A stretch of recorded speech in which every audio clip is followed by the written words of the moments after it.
Well, good morning. Good morning. Good morning. We're going to have a meditation now. Phones off, please. Yes. I'll put them on vibrate because you might get an important call. You might get a call that changes your life in this hour, you know? Might be from, well, you know, it's going to be from the divine one way or another, whoever it is on the other end. So on this beautiful Sunday morning, the cool weather's come back and winds ushered it in, and there was some rain, and some excitement. Now it's starting to warm gradually back up. It's just a function of where we are in the geography of things. There's something solid and dependable beneath all that change. It's something we've come here this morning to experience and express. There's one life. That life is God. That life is Source. That life is your life, my life right now.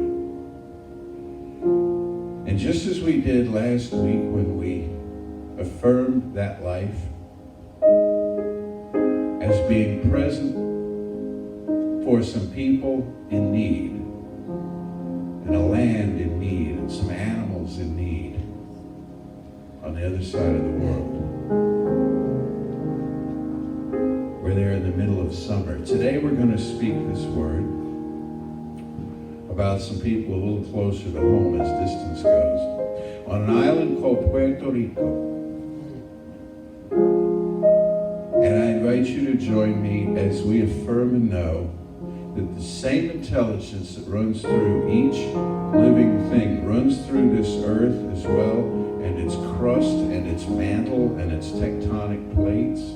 And there's an intelligence now that's causing everything to just snap together perfectly. And this intelligence extends as well to currents and to winds, to all kinds of weather. That this beautiful island and its people should be safe and their infrastructure effective, where each one now has clean drinking water, each one now has electric power, and each one is able to go about the business of life, well supplied and well supported. Whatever needs to happen on any level to have this be so is now happening. The right ideas are jumping into the minds of leaders and decision makers. Materials and supplies are flowing to that place. Willing hands take up the work. And for this knowing and the way that it manifests in form in and through all concern, I am so deeply grateful. I release this word now into the infinite, calling it done, and so it is. And so it is. Inspires me. Universal Spirit enlightens me. Universal power encircles me. I am one, and all is well. I invite you now to open yourself to the miracle-working higher power and symbolize the unity of your thinking and feeling nature by touching your chest with your right hand, letting my words act as your own for your own inner acceptance. I acknowledge that there is a power, intelligence, and wisdom greater than my own. I am in the midst of it, and it is in the midst of me, sensitive and responsive to my every thought, word, action, and feeling. I now make this true for myself by saying aloud, I acknowledge. I acknowledge. Acknowledging this higher power working through my life, I admit that I am personally responsible for solving my own problems while being guided and assisted by something greater than myself. As I become ready to surrender the conflicts of my ego to the wisdom of this infinite presence, I simply speak these words, I surrender. I surrender. Knowing that forgiveness is the key to unconditional love and the feeling of heaven, I now unconditionally forgive anyone and everyone who has ever injured me in any way, real or imagined. And I now forgive myself for all my mistaken judgments and their resulting actions. From my deepest level of understanding, now I say, I forgive. I forgive. Realizing that I continually experience the effects of my own thinking, I now choose to allow this higher power to recreate me deeply, filling my mind with thoughts that are only constructive, positive, loving, and beautiful. I call upon this divine inflow by stating aloud, I choose. I choose. I now center upon that one special idea that I'm willing to accept as real for me in this coming week, visualizing this idea as already acted upon and brought to pass. And seeing my idea become a fact of my experience, I enjoy the happiness and peace of my thought fulfilled, and gratefully speak these words, I accept. I accept.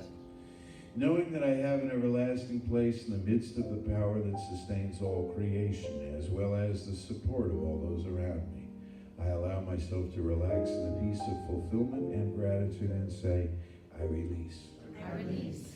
Now in my mind's eye, I envision the presence of someone near and dear to me who's touched my life in powerful, wonderful ways. This could be a friend, a family member, a teacher of mine. It's someone who's not physically present with me in this room this morning, so I greet this being of light and consciousness, turning toward that face I see in my mind's eye and saying, I'm grateful for the good in your life. I'm grateful for the good in your life. Now I open my eyes and turn joyfully to the people here around me and say to each one of them, I'm grateful for the good in your life.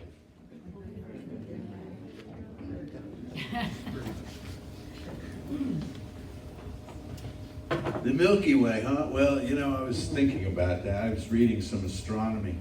And you remember what did they call it? The model thing they had when you were in 4th grade that showed the solar system, how it all worked, you know? And, you know, Earth's a pretty big place. I mean, you can travel for... I'm traveling next weekend to basically a state away, and it's a 2.5-hour flight. You know, this is like big land, right? But then you take the Earth and you put it next to Jupiter. And here's big old Earth. Now here's Earth. Here's Jupiter. And then you take Jupiter, you put it next to the Sun. Here's Jupiter. Here's the Sun. You take the Sun, you put it next to Canis Major, the largest star in our galaxy. Here's the Sun, here's Canis Major. And then you take our galaxy and you put it next. You see where this is going?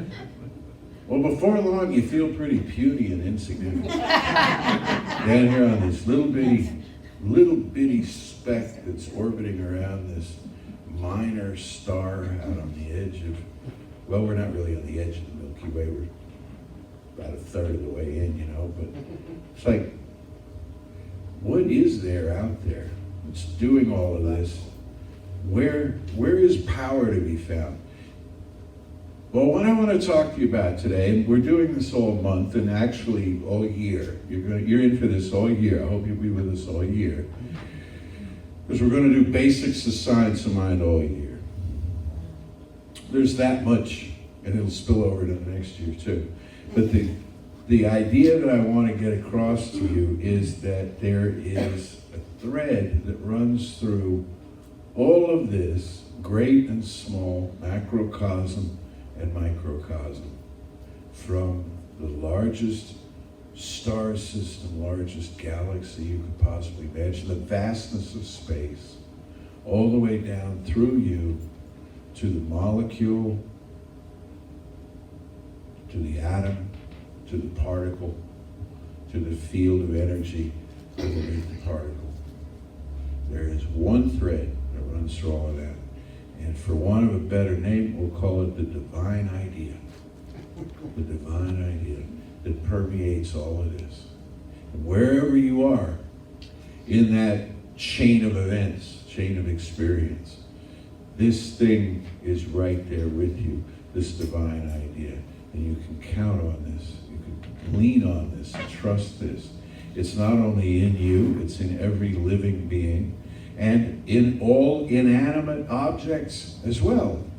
There's an intelligence in everything. It's why in the opening, when I did the treatment about Puerto Rico, I mentioned, you know, like the intelligence in tectonic plates. They're not usually thought to have intelligence. They usually are depicted as simply there and responsive to forces gurgling up under them, you know?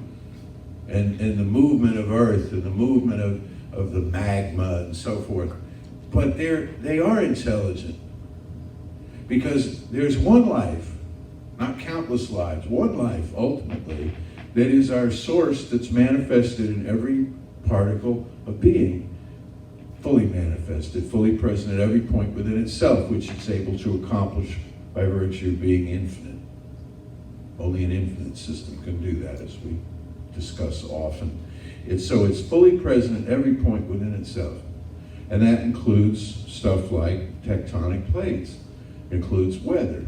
It includes your breakfast this morning. It includes absolutely everything, everywhere. One intelligence. Now that's good to know, especially when you're seeking some kind of guidance in your life and you want to know what to do. And here we are still only 12 days into this new year, 12 days into this decade. And so we still have, of course we could do this anytime, but symbolically speaking, we're still right on the threshold. It's always a new day, but here's a time of common agreement. It's a new year, a new decade. Whoa, the Roaring 20s.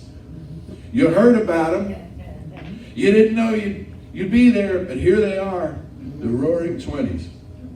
And prohibition is off. Now it's open season on let's be here in the Roaring 20s, and what can we do? God bless Ram Dass, who left us recently, and I heard him speak one time in the early 90s in Long Beach, and he said, and he was talking to my generation, kind of at the time, and he said, if you like the 60s, you're going to love the 90s. And I don't know what he meant by that, and the 90s were what they were, you know, but I'm knowing we're going to love the 20s. And so what do we have to do to get ready for the next step in our lives? What I know to do is to trust that there is a power and a presence that's right where I am, and it is operative through my choices, and it is about my self-created destiny. There is no destiny furnished to us. There is no destiny handed out. There's not a God sitting there with a big book saying, you know, I think you'd be good at this. It's not like an employment office, you know. It's not like the typing test used to. It's say, I've looked at your qualifications here, and I got something for you, and you're not going to like it. Because in that kind of story, people seldom do. It's give up all you have and go here, you know, go do this thing and be uncomfortable and be inconvenienced and so forth. And show me you love me. God says, show me you love me. Go suffer a little bit so I can see how much you trust me, you know. How about a truly benevolent God? How about a God that works by the short ways, that says, you know, what you like to do, what you're good at, that's what you ought to do. What you like to do that you're not yet good at, that's what you ought to do. You want to get good at it. How committed are you to getting good at it? Then, to that degree of commitment, you'll have a concomitant degree of success. Go do the thing. What do you like to do? And often, I think, we know what we want to do, and it scares us, it intimidates us, and so we sort of avoid looking at it, but it's there, it's underneath the daily activity. This is our time to do some remarkable thing. So what I promised you this month are some hacks, you know, this is some metaphysical operating system stuff about how to make your life work a little better through metaphysics. Better living through metaphysics. You remember better living through chemistry? Better living through metaphysics today. How? Consider the next thought up. The next thought. There's an expression in sports. By the way, there's a game today. Did you know that? Mm-hmm. Involving the hometown 11, as they call it. There's an expression in sports that says next man up, or next player up. It started as next man up, but it's Next player up, next person up. It means if the person playing a particular position, they have an injury or something, you basically kind of kick them aside. You put somebody else in, and now, because it's all about the team and it's all about winning. Well, that sounds a little rough, you know, but I offer to you next thought up. What is the next thought up? I could think anything next. I control my thoughts. I manage my thoughts. All of us do. Some have difficulty clinically with this, I know that. And there are remedies that can bring you to a level playing field where you can effectively control your thoughts to the point where you have serial cognition that's effective because you could think anything at all. Why not think this? There's an amazing little booklet by Emmett Fox, he says, called The Golden Key. He says, if you can't think of what else to think about God. You're confused, you're this, you're that. Think about God. And it will at least tide you over until a thought more concrete, more related to your journey occurs to you. What is the next thought up? Do I have to judge this situation, or can I simply say it is what it is? That's my looking at the next thought up. Do I have to react to this thing, or can I simply respond to it, or can I just let it lie? It's the next thought up. It's always, what could I think next? What could I think that's kindly and benevolent instead of a judgment, instead of a criticism? We're taught as kids so often to be clever and figure out what's wrong with stuff. We get really good at that until we get really jaded and saddened by that and weighted down until we become, instead of a clever child, we're now an annoying grown-up, you know? Like Negative Nelly or something. Well, what do you think about? Well, and it's, you know, and it hurts you to do that. And it hurts people to hear you do that. And pretty soon people don't want to be around you that much because it's like, if there's something wrong with this, so-and-so's going to find it, you know, and then we're all going to have to hear about it. We don't have to be that way. We don't have to be that person. We pick the next thought up. The next thought up is also useful in the sense that when something astonishing happens, particularly of a negative nature, something shocks you. Sometimes people in metaphysics, they think, oh, well, I was startled, I reacted to that, therefore I've blown my whole spiritual program. No, you're human. You got scared. We all do. The trick is, what's the next thought up? What's the thought behind that? And the next thought up can be, I could see peace instead of this. I could see love instead of this. I could see God instead of this. That takes discipline.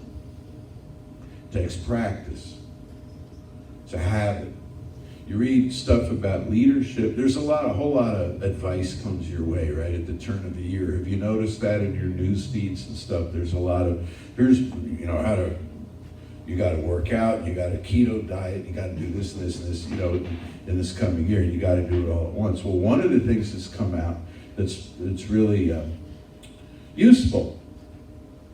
Guy I read, Austin Kleon, I don't know if you read him. He talks about you're only as good as your habits.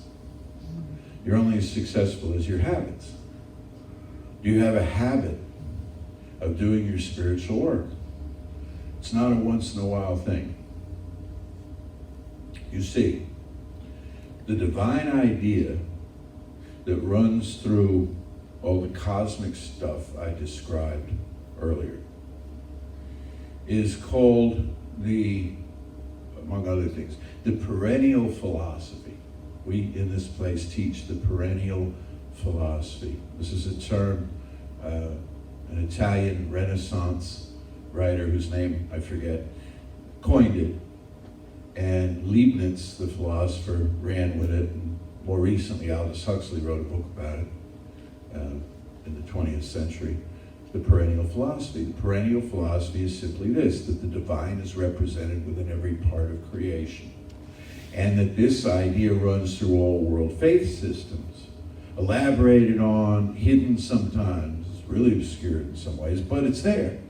in all world faith systems, which is why all world faith systems are worthy of consideration and study, so that you might find the perennial philosophy running through them.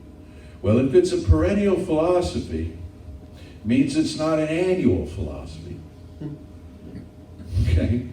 It's not a monthly or a weekly philosophy, it's perennial, it's consistent, it's constant, this philosophy. Like the Apostle Paul said, pray without ceasing. The Apostle Paul said a lot of stuff, like do this and not that, and he was all kind of about a lot of rules and so on. But when he was speaking about prayer without ceasing, I fully believe that what he meant was not that you ought to do it, but that you are doing it. You are praying without ceasing. Every thought is a prayer.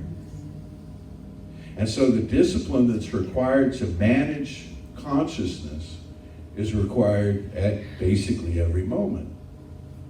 You can only coast on it so far as you put in the work prior to coasting on it. Do you see what I mean?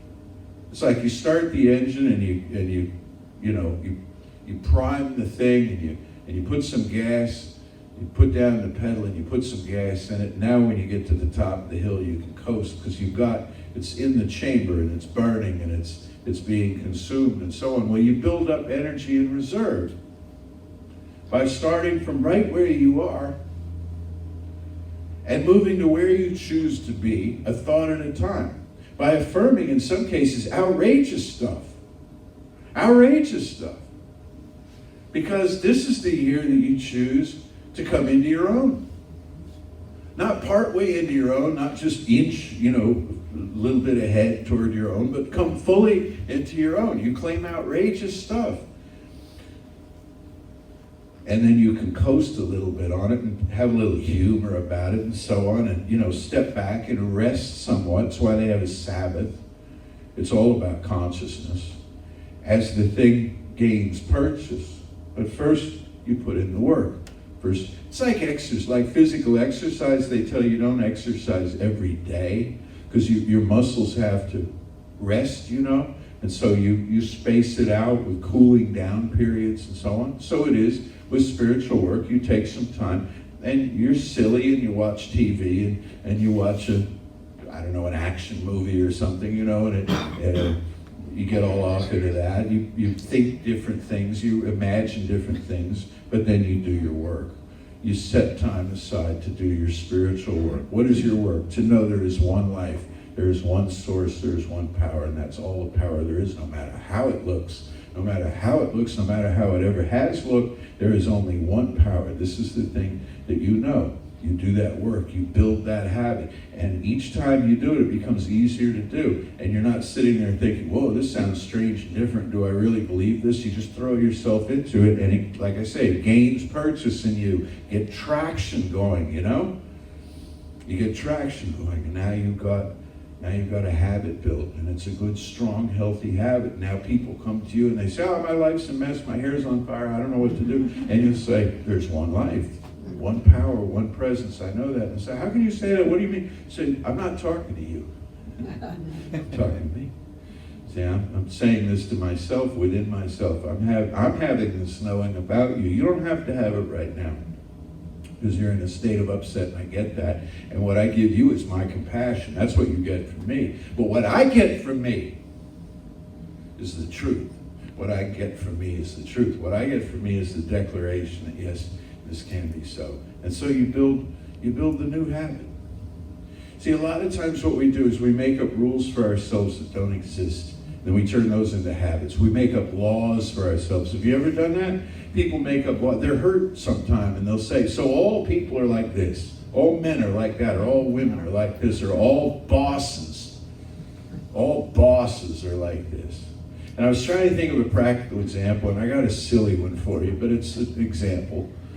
When I was a little kid, my Aunt Anita, who upstairs over there's named for, the company she worked for moved the headquarters out of the city, New York, where we lived, out into Westchester County, and so she had to buy a car. And she'd never driven a car, at least when I'd known her, maybe in her 20s, And so she bought a Ford Galaxy. It was baby blue, And she learned to drive this car, and it was hair raising because she took the family with her in the car. And in those days, cars were enormous, all of them, you know. And anyway, off we went, and we're out on the Taconic River Parkway or someplace, and stopped at a diner, and we ate, and they had on the counter one of those pie holder things with the clear plastic hood on it, you know, and an apple pie, and I nagged till I could have a piece of apple pie, and I'm like 6 or 8 or so, and they gave me the apple pie, and I was like, we're not out the door hardly, and I am sick. I am food poisoning, whatever, and sick, and I was sick for 3-4 days, you know, messy, nasty, you know, and for years I wouldn't go near an apple pie. Because you've had that experience, haven't you? You see the thing. And there's nothing better on earth than a good apple pie, but and I don't know how really I got over it, except the muscle memory or whatever, the visceral memory of being ill kind of faded to the point, and somebody baked one and it smelled good, and it's like, you know, I pushed past that. But I use that as a silly little example, but an example nonetheless. I made a law for a while. That me and apple pie don't mix, you know? There's some fierce allergy there. You can't have this. And probably, you know, in those days, if I'd seen you trying to eat, I slapped it out of your hand. Oh my God, you know what those things do to you?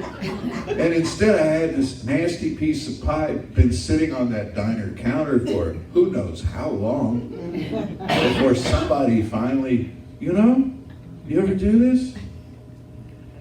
I know people, and I'm not exaggerating, I know people in their 80s and 90s who are still running on stories. Not a lot of them, and it's, you know, but enough to make the point that they would slap out of your hand, I think I'm going to, no, don't do that, that never works. That's never worked for anybody in the history of the world, because it once didn't work for them, because they're still running on that. And they'll tell you can't do it, and they don't mean it in a hateful kind of way, they mean it in a helpful kind of way. It's like people who beg their children, please God, don't be an actor. Don't be a musician, right, buddy? Please, you'll starve, you'll this, you know? And they're trying to be helpful, but they're not you, and they don't have the passion that you have for the thing that you want to do. So what is the next idea up for you? What are you going to choose? What's the next thought you could have about your good? So, do you know who Melissa Jefferson is? Melissa Jefferson, she goes by a different name mostly. She tweeted this thing on New Year's Eve, which I just saw yesterday. And she said, well, it's a new decade coming tomorrow. You could do anything. She said in 2009, my daddy had just died. In 2009, I was living in my car. In 2009, I cried myself to sleep at Thanksgiving. She said in 2019, my song and my album went to #1 on the charts. In 2019, I told my mama I was buying her a house. She said, that was my decade. What will your decade be? It can be anything at all. We know her as Lizzo. This is Lizzo, Time Magazine's Entertainer of the Year. In 10 years, she went from homeless and so forth to the top of the charts, multiple Grammy Awards. Why? By doing what she loves to do. And by being relentless. If you're familiar with her at all and her music, she is positive, positive, positive. Raunchy, positive. Little raunchy in there, but positive, positive, positive. You can do this. Don't let him tell you you can't. Don't let anybody tell you you can't. And she's telling you this from the position of having not taken no for an answer herself. So it is so credible that somebody would tell you this. So what will your decade look like? Well, it starts with the next thought. You know she had to fight off. She's also a woman of color. So she had to fight off an awful lot of negativity. How did she fight it off? She met it with love, somehow or other. She met it with, yes, I can do this thing. Yes, I will do this thing. And I will see you as someone I can enroll in my dream rather than as somebody I have to roll over to get to my dream, you know? I will see you as a collaborator. I'll see you as my cohort in getting to where I want to be. And she pulls you in. I hadn't watched her perform till she was on Saturday Night Live last week or the week before, you know? And I'm like, oh my God, she's good. She's just wonderful. And it's like I'm cheering for her, and I'm wanting to stand up out of my chair at home in front of the TV, you know, just to get all excited about this. Oh, this is what we can do. So the next thought up, that's what I want you to consider this week. And that's your assignment, if you will, because some of you said you'd like assignments. So here, and the rest of you are glaring at who said that? Who said that? Nobody follows up, nobody tests you. We're not spying on you out there in the world. Funny story real quick about that. We had a wonderful lady, member here for years, named Karen Burke. Some of you will remember her. She passed away in 2006. And it was actually her idea that we should have a 9:30 service, and she brought all her friends to it. And this is back in the day when we were still meeting upstairs in the late 90s, you know. Well, one Sunday she had something to do with the office or whatever, and so she wasn't here. She owned her own business. And she went to the office and worked, and then she went out for an early breakfast that would be brunch, that would be about during our 11 o'clock service. And she ran into several people from here who were playing hooky that day, and they weren't at Creative Life, they were at La Madeleine or wherever it was. And she knew them, you know, and she walks up to their table, and oh, hey, Karen. And she, with a perfectly straight face, she says, I am now Creative Life's attendance officer. And they put down their forks, and they kind of like, come on. Anyhow, no one follows you around to see if you're doing these assignments. Just see how it works for you. I can see God instead of this. I can see peace instead of this. I can see love instead of this. If your inclination is not to see those things, look first at the easier things, maybe, and move on to the more difficult things in the news and so on. Bless the world. Set aside for a time being your rational self just long enough. No one wants you to abandon your intellect. That's not what this is about. But set it aside just long enough to still its chatter. Because when you say to yourself, well, I don't know that a tectonic plate really could do that because blah, blah, blah. Do you know anything about tectonic plates? No, you don't. Face it, you don't. I don't either. But we're all like, well, you know, because we're taught like early on never to admit we don't know. So you make stuff up, right? And you blah, blah, blah. Set it aside. Peace. Peace, be still. Peace, be still and know that I am God. So let us know together now just that there is one life. There is one mind, there's one power, there's one love. We can't say this too often. Just one. Therefore, I am of that one. Therefore, everyone and everything I encounter is of that one. There is no separation possible. No division, no alienation, consequently no anxiety, no distrust, no fear. What there is in the place of these things is a willingness and acceptance, a great, big, vigorous yes. Yes. Yes to life. Yes to our self-determined destiny. What is it you came here to do? What is that life you came here to live more abundantly? It's calling to you now. You hear it, you sense it, all your senses are alive to it. And it's going to require some things of you, but you have what it takes because you are what it takes. Anything you need to learn, you are capable of mastering. Your mind is efficient, your memory is sharp.